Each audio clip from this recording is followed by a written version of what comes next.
Hey everybody, what's going on? My name is Rob Paone and welcome to the Proof of Talent podcast, where we talk about everything related to the career journey within the blockchain, crypto, and Web3 space. Today, I have a great conversation for you. It is with Matt Austin, who is the COO of Elementus. And there's a number of reasons why this conversation I think is really solid. First of all, I think it really strongly and accurately touches both the perspective of job seekers within the industry, but also companies that are hiring, because Matt has done both. He has been a job seeker within the crypto space. He has also successfully transitioned his career and moved up the ladder to an executive level at a startup that has grown rapidly. And he's been actively involved in the hiring processes there. So he shares some great insight for companies that are hiring as well as for job seekers. But another reason that this is pretty cool for me too is that I've known Matt now for about 4 years. One of the first candidates that I met when I started Proof of Talent in the summer of 2019 was actually Matt. I had known Anthony Pompliano for a bit of time prior to starting Proof of Talent. When I started Proof of Talent, I reached out to him, had some conversations with him about what I was doing, things like that. He ended up starting to send me resumes of people that he knew that were trying to find jobs in the crypto space. One of the first people that he sent over to me was Matt Austin. And while I never ended up getting the chance to place Matt, we now work directly with him at Proof of Talent with the team of Elementus to help them hire. But also kind of cool too, because then 3 years later, Pomp's company, Inflection Points, ended up acquiring Proof of Talent. So now I work directly alongside Pomp with Proof of Talent. So kind of coming full circle after 4 years of starting the company. Pretty cool opportunity for me to have this conversation with Matt. So without further ado, let's hop into it. Yeah, it's kind of wild to think back that's when we got connected. But yeah, a lot of roads do lead back to Pomp, and we can definitely riff on what he's done for me in my career, and even introducing me to or having a play and introducing me to our CEO. But yeah, my first foray into crypto honestly was going back into when early on in my professional career. So I was working at KPMG at the time. I was working in the audit side of the business and got really lucky. I was working at KPMG. They moved me to New York, and this is right when a lot of people were talking about fintech and crypto within New York. And my first kind of entry point was actually I went home for a Christmas break, and I was just chatting with my brother, who was my brother was an applied math major at the time, and he also got really deep into wandering down aimless internet rabbit holes. And I remember he just showed me this white paper on Bitcoin, and I thought he was out of his mind, but then he explained everything behind it, and I was like, oh, this is really cool. But that was really what got me into crypto. Was my brother just randomly showed me this white paper, and then I just kept getting into it. And I went to business school at Columbia, and was a TA for a professor who was also getting really into fintech and blockchain at the time. And the rest is history. I just have been in the space ever since then. How did you go? Because you have, I would say, what's kind of like a traditional polished background. Like you said, you worked at a big four company, you got an MBA at one of the top business schools out there. How does somebody like yourself go from this very, traditional, impressive, polished, great resume type background to conceptualizing, getting yourself in the space and going ahead and doing so? I think the short answer is just untamed curiosity. So when I was at business school, was trying to make some extra money on the side. So I became a teaching assistant. The professor who I taught for, he taught I think the first fintech course ever at the school. So I'll go back to, again, just blind luck and just this intersection of luck and curiosity. And when I was TAing for him, he really pushed me to think about my career. I was gung ho on going down the private equity investment banking path. Quickly found out that was not the right path for me. I think I went on a few interviews and knew that was not a future I wanted to, at least was just not right for me. So I was looking at different career opportunities going into my second year of business school, was TAing for this professor. And then he introduced me to a VC who was doing early stage investing, mainly at fintech, in the fintech layer of the ecosystem. So seed up to Series A, and was super early into fintech. So I just happened to meet this guy who came into our class to speak, and he was looking for someone to join his fund and kind of be like a deputy slash like number two to help him kind of like run the operations side of the house. So during business school, worked for him, and just he kept pushing me to think about like what does the future of finance look like, and that inevitably led down the path of like blockchain crypto. And after going down that path, you kind of just get addicted and you're like, okay, I don't know if I can go back to like a regular day job, and have just gotten like lucky ever since then that I've got like really good opportunities and had a pretty good timing and a lot of luck along the way. When you talked about like the private equity route and even going back to having a background at like a big four company, which I think a lot of people kind of associate with like stability, career growth, like a kind of linear progression. And then, getting your MBA, how did you, was there, I guess, any difficulties on your end in trying to like maybe take a leap into something that had maybe a little bit more perceived risk versus like I don't want to say the easy route, because nothing in a career is easy, but in some of the paths that are much more, I guess, determined for you, or kind of more clearly laid out? Yeah, so like definitely when I felt like immense pressure, especially in business school. You think you're either going to go into banking, consulting, or something like private equity and just take like the traditional route. And that to me is like I felt that pressure my first couple semesters, and interviewed at a bunch of like bulge bracket banks. Went through the whole investment banking interview process, and I don't know, like every interview, I kept hearing this voice is like, this is not for you. It just like did not feel natural, and not that that's a bad thing. Like I have plenty of friends who work in that career path and like very talented, but it wasn't for me. So I think after I got that voice out of my head, and it was just like it's okay to take a different path and go like explore different opportunities. And also too, it's just like the perfect time to take a little bit of risk. You have like so many opportunities ahead of you, and why not at least dabble and see what's out there? And working at an early stage venture shop, like a rare opportunity. So when that presented itself, was like, I'm definitely jumping on that. And that was like a great opportunity. And post business school, got to work at a larger fund, ended up going back to traditional finance and like a different opportunity. But like long story is, I don't feel like you have to go down a certain path. I feel like once once I got that out of my head, life became just a hell of a lot easier. And also too, just became a lot more fun because you didn't have that pressure on yourself anymore. Yeah. Yeah. No, it's a great point. You have, I think, an interesting background because, like you said, in business school, there was kind of the maybe like early experience with the fintech world. And I think there's obviously a lot of crossover in crypto, and some might say they're kind of one and the same. But like, how would you describe the differences between the traditional fintech world in some aspects and what's happening in crypto, if you kind of think there are any? Like, fintech is still, I would say, adjacent to the traditional finance world. So you still see that, I don't know, like you're dealing with like traditional like architectures, traditional systems, like the just traditional way of doing things in finance. I mean, even like the new fintech companies, they're still like built on top of that foundational finance layer. Whereas I think what was so like mind blowing about crypto and just like everything that was being built was this is like a brand new way of imagining how you can transfer value and information. Like it was just like a complete paradigm shift. And I think that's what like really in my end was like the light bulb went off, is like, oh, like nothing has ever been built like this before.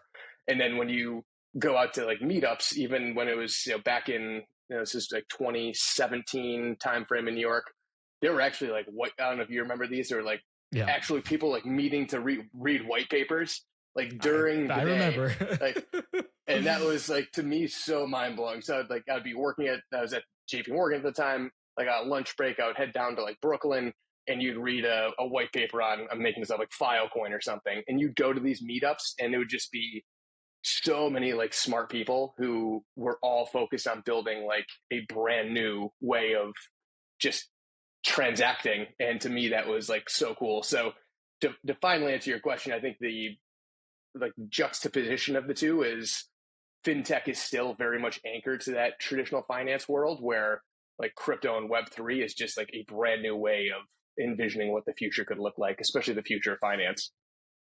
No, that's a great point. There's I think that really breaks things down pretty well.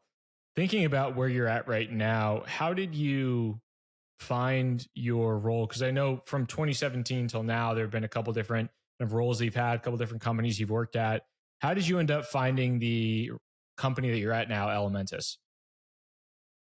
Yeah. I joke with our CEO, Max, it's been kind of like a 5-year dating period. So when I was at JP Morgan, part of my remit at the bank was I worked on a team that was looking at, investing in particular, investing in potential opportunities across, blockchain at the time. And so we as a team were meeting with companies in this space, and one vertical that we were pretty attracted to was the data layer, like data and infrastructure and like traditional picks and shovels. So we were meeting with a lot of companies in that space, and in particular, like we were looking at companies that are focusing on the data side.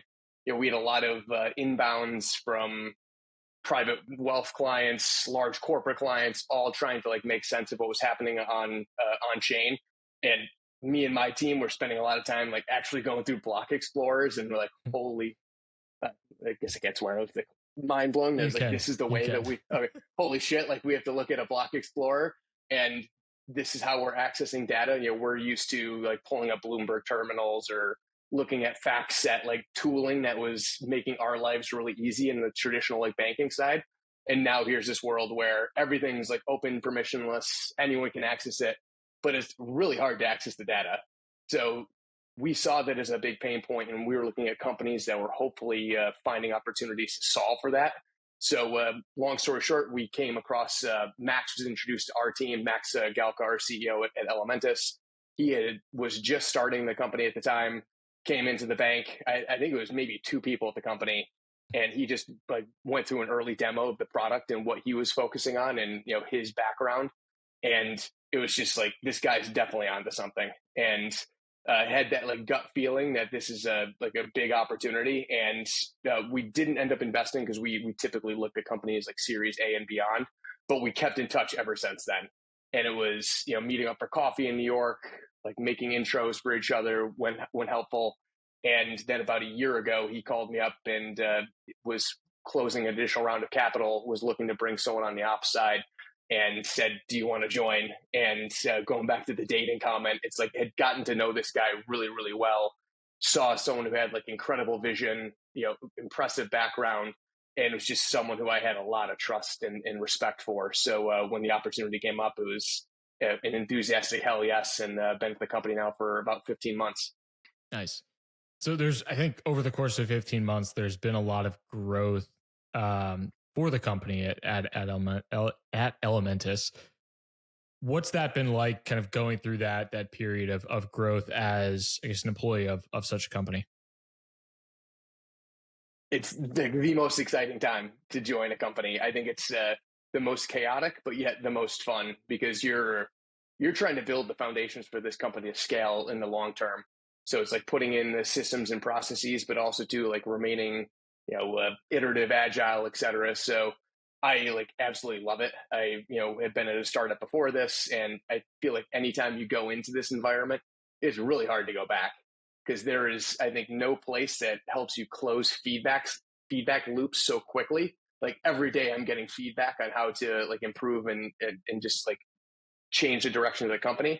And then going back to, I think, why I first got into startups is just the ability to have impact at a company.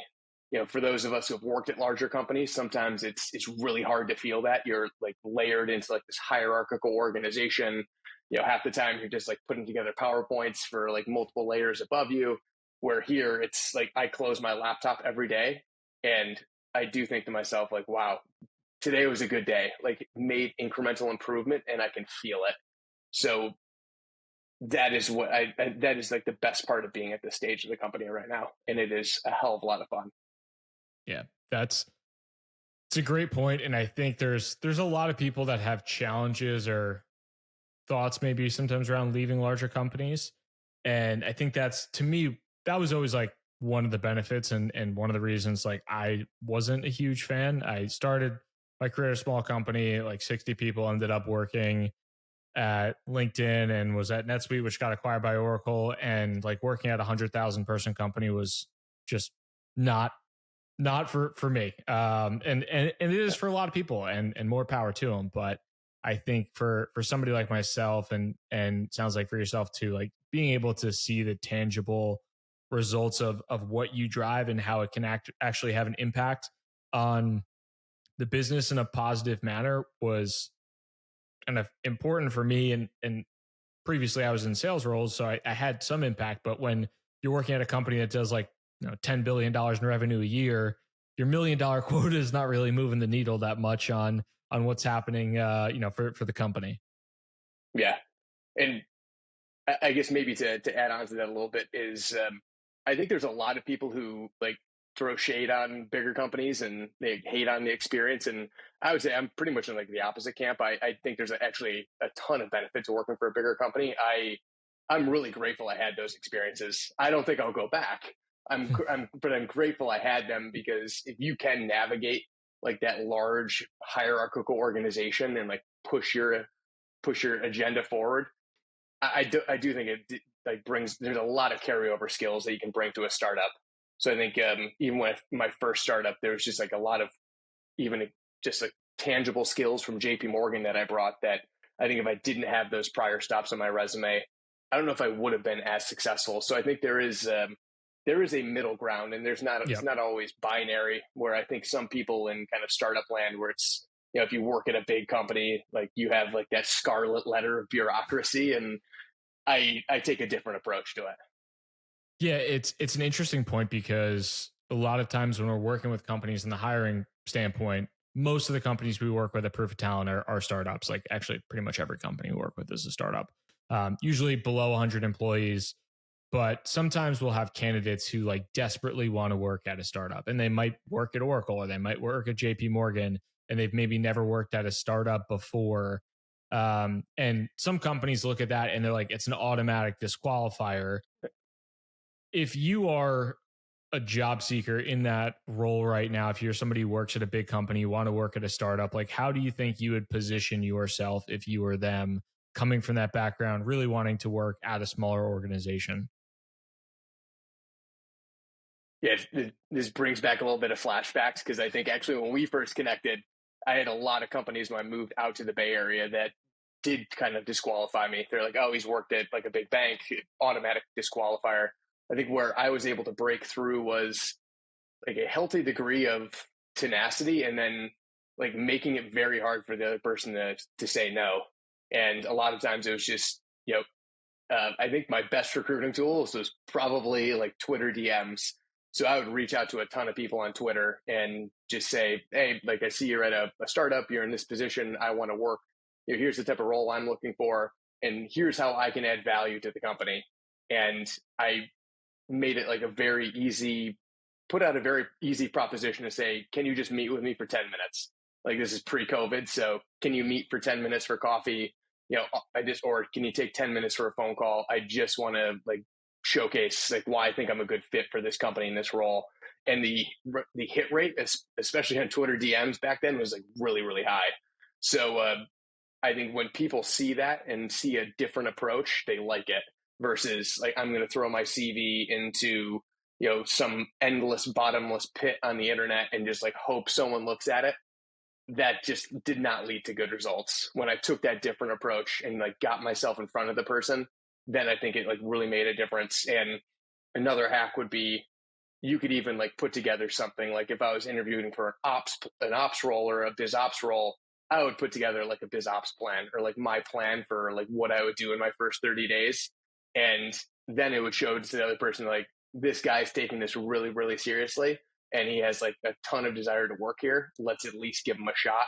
And that led to like a bunch of breakthroughs. And then the last thing is probably just, it is a networking game. So just like reaching out to people in your network and like making those mutual connections. Or if you don't have any mutual connections, just reaching out. There's nothing wrong with just reaching out to someone and seeing if they respond to you. And again, pretty high hit rate back in those days from what I remember.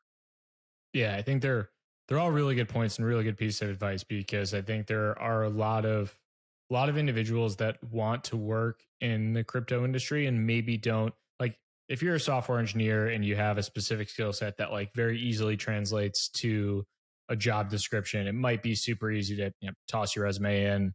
You get a call back in 5 minutes. Like might be a very easy proposition. When you have a background that is either like more non-traditional or just doesn't maybe like directly align with exactly what somebody might be looking for, I think the direct reach outs are super helpful. And like you said, going above and beyond in any type of interview process, because frankly, most people don't. Like the little things go a really, really long way. And I've seen that for candidates that have interviewed with the clients that we've worked with. I've also seen that just internally here in hiring people. Like interview a lot of people to be recruiters and join the team, prove talent, and some people will take it less seriously. Some people will take it incredibly seriously and just kind of go like one or two steps above. And that type of attitude, I think, just translates to doing that in your day to day. Because if you're that serious about it up front, it's not a guarantee, but I think you're likely going to find that that individual is going to be more serious and more impactful in the role in the future. 100%. Great signal for just like being a self-starter and being like just very ambitious and self-directed too. I think it is a good sign that this person's just going to take things and run with it. And I think at a startup, those are the type of people you want. Little context and just like give someone little context and just have them run with things. And like just a great point. I think it's a really good signal. Yeah. So we've talked a decent amount about how you got in the space and kind of your journey there, but you are now the COO at Elementus. You have kind of scaled up the company. You've participated in a lot of hiring and kind of operational work there. Thinking about things from that side of the house as somebody who is, kind of an executive leader, a hiring manager, kind of developed hiring plans, like what maybe initial advice would you give to a 5 or 10 person company in the crypto space that is trying to grow and scale their team? What have you learned over the past, um, you know, 15 months that you feel like might apply to somebody who might be in that position, right now? Yeah. I'm a big vision, mission, values junkie. I just feel like it's so important, and a lot of people kind of gloss over them because it feels kind of, I don't want to say corporate, but there is this, I don't know. Some people look at that and just say that's not the natural first thing I would do, but in my mind, that's actually one of the best first exercises you can do. Like really crystallizing what is the path that you're trying to head down. Like what is your ultimate end goal, and like what is the mission that you want to set the team on, and most importantly, like what are the behaviors that are going to guide the company, and those behaviors should be, in my mind, enumerated in values. So we, even as a company, put together, went through this exercise of cascading, vision, mission, values, and really solidifying that as a team. So, myself, Max, Suresh, and Brian, and other members of our management team, really taking the time, putting in the reps to get that right. It's still something that, we had an offsite last week where we'll bring up like, oh, hey, like Sabrina, you showcased our values, act like an entrepreneur, like because you did XYZ. And it's a great tool for like calling people out and making sure that we have the right behaviors at the company. And also too, when we're hiring, like when we're working with your team, like we tend to send over mission, vision, values, especially the values, and say like, is this person a fit from a values perspective? So that was the first thing I did, like first thing I worked on with the management team here at Elementus, and would highly recommend that other teams do it. It may seem like it doesn't have a ton of like return when you're doing it, but it has like exponential returns if you do take the right time to do it. And then after you've mapped out your vision and mission, you can really start like laying out the roadmap from an operational perspective of all the things you have to do, like putting together a capital plan, hiring plan, like all those other things that you have to do as a company, and balancing like the tactical and strategic. But it all, in my opinion, like, is traced back to those vision, mission, and values. Yeah, it's a good point in terms of just like knowing, where you want to get to. Because if you don't know that, it's kind of hard to get there. And I think that's one thing that a lot of companies, especially at the early stages, even beyond like the kind of mission, vision, and values end of things, like they just don't necessarily put down as much on the planning front and can just kind of hop into things. And I've been guilty of this myself in a lot of instances as well. So kind of know from experience. But if you put in the upfront effort into something, whether it's putting the values down and spending the time on something that maybe you might not think that there's going to be just value in, um, doing something like that versus just hopping into running the company or continuing to do so, I think that has lasting benefits, and having that type of outlook on things is important, because just a little bit of upfront planning, I think for most organizations in this space goes a long way. I mean, amen to that. I can't say a plus one that a thousand times, and goes back to even to like some of the skill sets you learn at a bigger company. Like half your battle is, I don't know, like planning starts in June and it like wraps up in December. So you're spending like half your year planning. That's over the top, but you do bring some of that over to planning even at a startup. And yeah, it's to your point, like investing the right time and energy into it.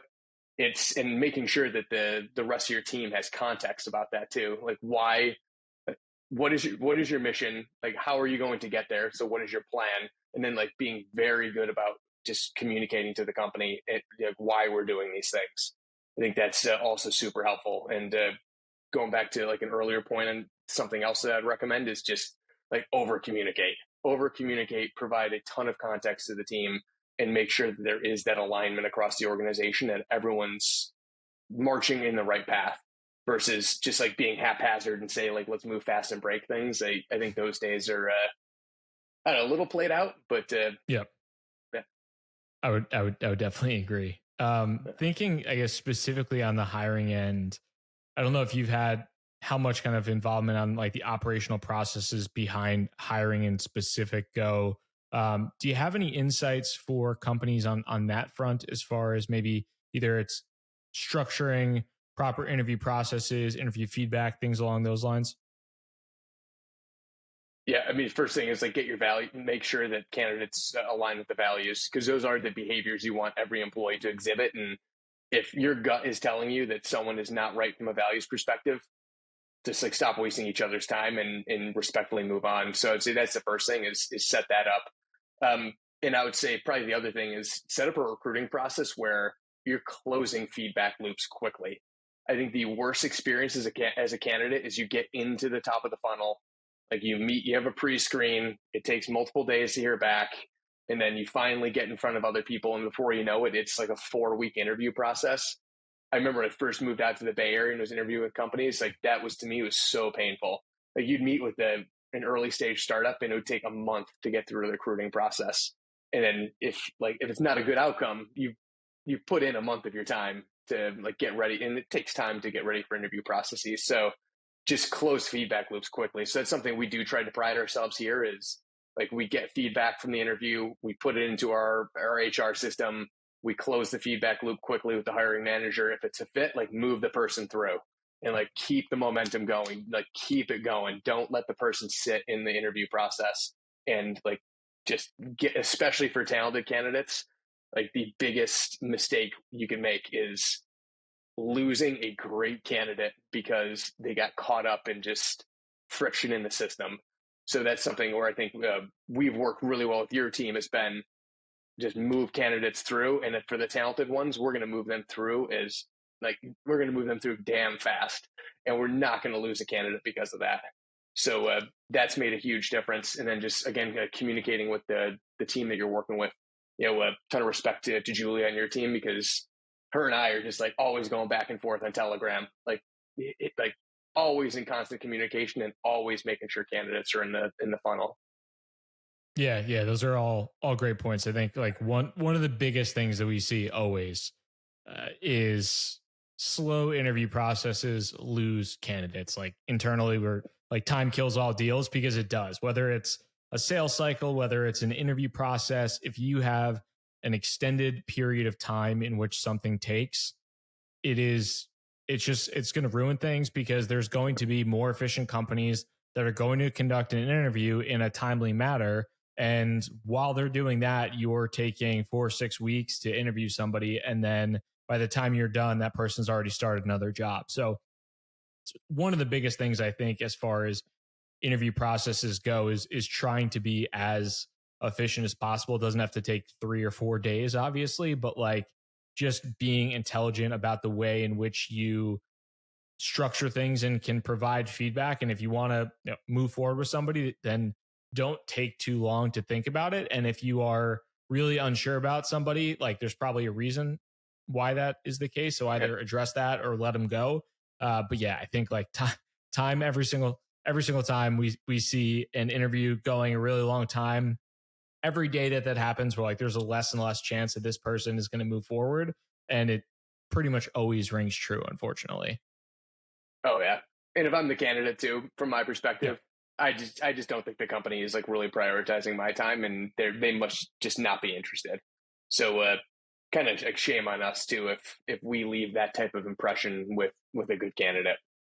Yeah, no, it's a great point. I think something that a lot of companies could continuously learn from because it's common sense, but it's just sometimes it's a matter of I think priority internally for companies or just getting caught up in other things. But it like if hiring isn't the priority, you shouldn't be hiring in my opinion, because you have these lackluster interview processes that take too long because you're not prioritizing it, and then you're losing out on the best candidates, and you are maybe only appealing to the subpar candidates that you wouldn't want to hire. So if you're not going to like Yeah. go all in on the process itself, then just don't do it and don't waste your time or a candidate's time.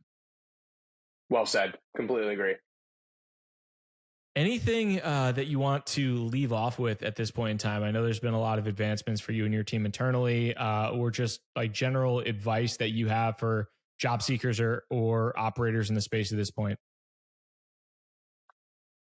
I honestly think now is like the best time to get into this space. The collectively the ecosystem has taken a few punches over the past 12 months, but at least from our perspective as a team, like we've never been more bullish on what the future of like Web3 and crypto looks like. So I think it's a great time to, if you're interested in this space, like start exploring opportunities. We are actively hiring for both technical and non-technical roles. So, we would selfishly plug Elementus and say it's a great home for anyone looking for a new opportunity. But going back to like our earlier conversation, just get really creative about it. Don't listen, don't think about like the limitations, or you don't have the proper skill set, or you don't have scaling or startup experience. We just you if you're ambitious, you're motivated, and you don't need a ton of like direction to keep moving things forward. I think any startup would be, or any company, not just a startup, would be crazy not to want you on their team. So yeah, just like make that case for yourself, and also too, just like reach out to people, and you just never know who's going to respond. I mean, Twitter DMs, LinkedIn DMs, like reaching out to anyone in your network, going to meetups. There is like still, now that we're finally out of COVID, there's just like so many meetups and events that are happening. Take advantage of all these opportunities. You I can't understate just the randomness of life and just the people that you'll meet along the way. You might bump into someone at that meetup who is going to introduce you to like the next founder of that next company you might go work for. So just like keep being ambitious and keep being creative. And if you want to work in this space, just like have the tenacity, just like attack it and like make an opportunity for yourself. Yeah, it's great advice. If you want it bad enough, good things are going to happen. I think it's just a matter of going out, hitting the ground running and making it happen. And eventually, if you're persistent enough, things will go your way. And I think I've seen that over and over for a number of people. And it's not always easy for everyone. And some people have to work a little bit harder than others to make it happen, but you'll get there. So I think that's great advice. Yeah. Well, really appreciate the time, Matt. Thank you so much. I will include links in the podcast and YouTube notes for Elementus and for kind of all the details there. But if anybody needs anything, feel free to reach out in the comments, and really appreciate your time, Matt. Yeah, thanks for having me on, Rob. Appreciate it. I hope you enjoyed that conversation with Matt Austin, the COO of Elementus. If you did, make sure to hit the like button and the subscribe button if you are on YouTube. If you're on the podcast, make sure to subscribe as well. I'll include all the applicable links for this show in the respective show notes. Thank you so much for your time. If you do need any help on both ends of the spectrum, if you're looking for a job in the space, please feel free to reach out to us at proofoftalent.co. Or if you are hiring, if you're at a company kind of similar to Elementus, going through that growth phase and need some assistance in the hiring end, Proof of Talent is happy to support you in your goals. So please feel free to reach out there as well. Thank you so much for your time. Rob from Proof of Talent signing out. Have a good one.